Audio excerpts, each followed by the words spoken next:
Hey guys, welcome back our new blog. कैसे हैं आप सब? आई होप आप सब बहुत अच्छे होंगे और मैं भी अच्छी हूँ। आप सबको पता है कि मैं तैयारी कर रही हूँ एसएससी सीजीएल 2024 की।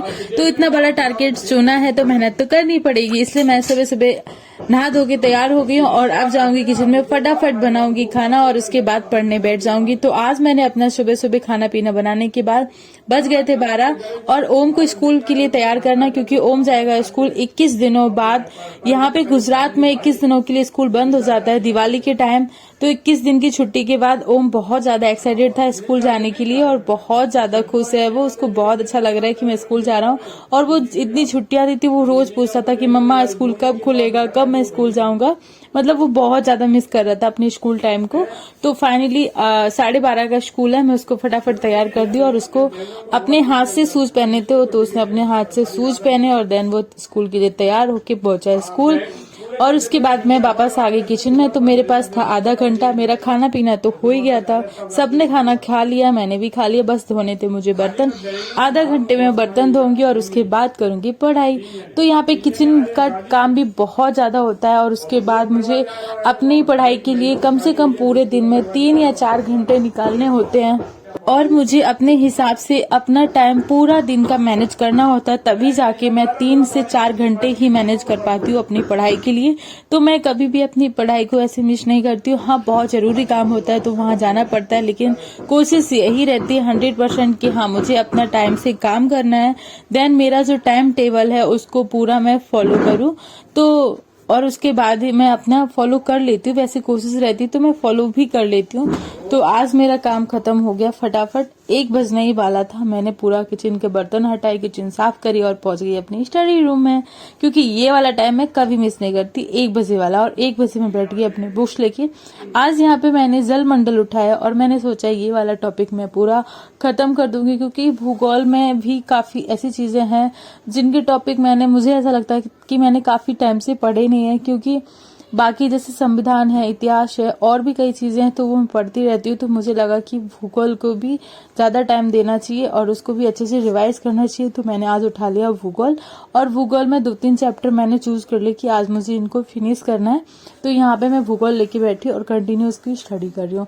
तो लाइफ में कोई भी चीज अगर आपने टारगेट बनाया है तो उसके लिए थोड़ी सी मेहनत कर लोगे तो कुछ नहीं बिगड़ेगा। और अगर आपने थोड़ी मेहनत नहीं करी तो पूरी लाइफ टाइम तक आपको बस रोना ही रोना है और सोचते रहोगे कि मैं क्या करूं, मैं कब पढ़ाई करूं, मैं कैसे पढूं, क्या करूं। और दूसरों की एडवाइस सुनते रहोगे रोज।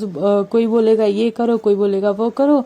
देन आपकी एज ओवर हो जाएगी और आप कहीं पे भी इजीबल नहीं होंगी जहां आप फॉर्म अप्लाई करके अपनी कोई भी वैकेंसी, आप अपना सपना पूरा कर सकते हैं, वैकेंसी में फॉर्म भर सकते हैं। तो ऐसा इजीबल हर टाइम नहीं होता, उसका भी एक लिमिटेड टाइम होता है। तो इसी उम्र में इसी टाइम पे थोड़ी सी मेहनत कर लो और अपना जो भी टारगेट है उसको फटाफट ज्वाइन कर लो, क्योंकि भाई बहुत टाइम कम है और लाइफ में बताने वाले समझाने वाले बहुत मिलते हैं, लेकिन सही डायरेक्शन आपको नहीं कहीं से मिलती है, वो आपको खुद से ही चूज करनी पड़ती है। आपको सेल्फ स्टडी फर्स्ट तो करनी है कि आप खुद से अपनी सारी बुक से पढ़ो और उनको खत्म करने की कोशिश करो।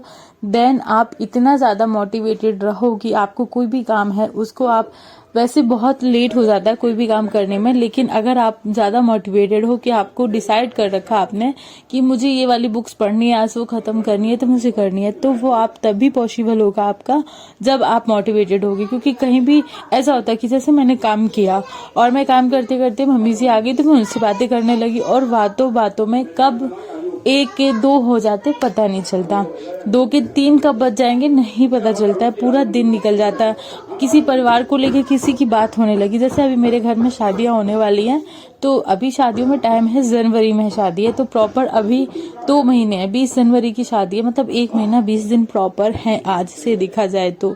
लेकिन उसकी तैयारियां अभी से स्टार्ट है, पता है क्यों?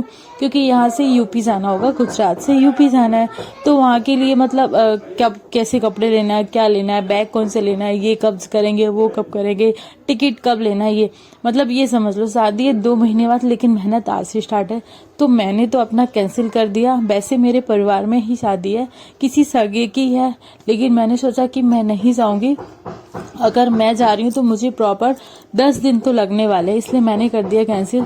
तो बस मम्मी पापा जी जाएंगे और हम और योगी जी नहीं जाएंगे, क्योंकि हम दोनों ही स्टडी कर रहे हैं और मुझे लगता है कि हाँ 10 दिन का काफी मतलब टाइम वेस्ट हो जाएगा, इसलिए हम लोगों ने किया अपना कैंसिल।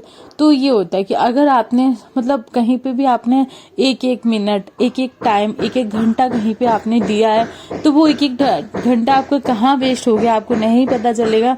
देन जब आपकी वैकेंसी आएगी, आपने फॉर्म अप्लाई करोगे, जब आपका रिजल्ट आएगा एग्जाम देने के बाद, तब आप सोचोगे बाप रे मैं शादी में नहीं जाता, मैं 10 दिन पढ़ लेता तो अच्छा रहता। मतलब कहने का मतलब ये कि आपका एक एक मिनट आपका कहाँ जा रहा है आपको नहीं पता है।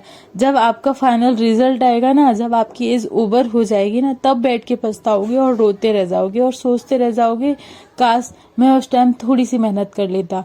लेकिन वो काश कभी वापस आपका टाइम नहीं लेके आ सकता है, वापस आप उन दिनों में नहीं जा सकते हो।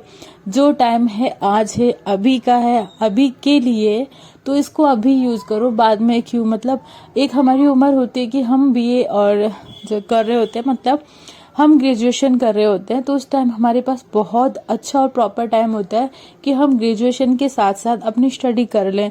लेकिन होता क्या है कि हम लोग अपनी कॉलेज जाते टाइम मतलब ये समझते कि लाइफ में मुझे हर चीज आज मिल रही है और इन सबको एंजॉय करना कि पता नहीं कब मिले ना मिले।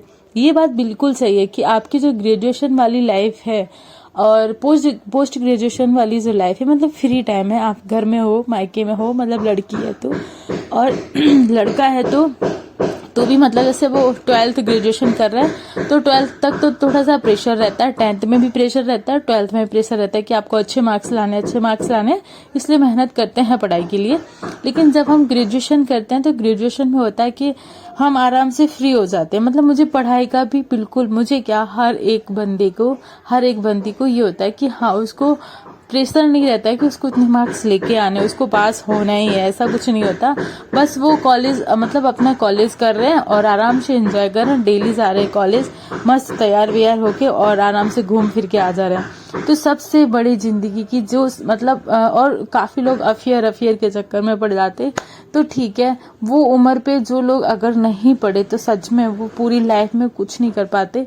हाँ, कुछ मेरे जैसे हैं, देन मतलब कि एक उम्र के बाद उन्होंने फिर फाइनली रियलाइज किया कि अब मुझे पढ़ना है और करना है, तो तब तक ठीक है कि आप शादी करके साल भी आ गए लड़कियों के लिए, तो आपके पास अभी भी टाइम है, आप अभी भी कर सकते हो क्योंकि आपकी अभी भी एज है थोड़ी सी पढ़ने के लिए।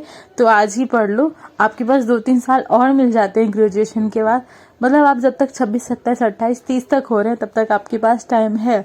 और उसके बाद जब 31-32 में आप आते हो ना, तो फिर ना ही पढ़ाई होती है, ना ही आप घर संभाल पाओगे, ना ही बच्चों संभाल पाओगे, ना ही फैमिली संभाल पाओगे।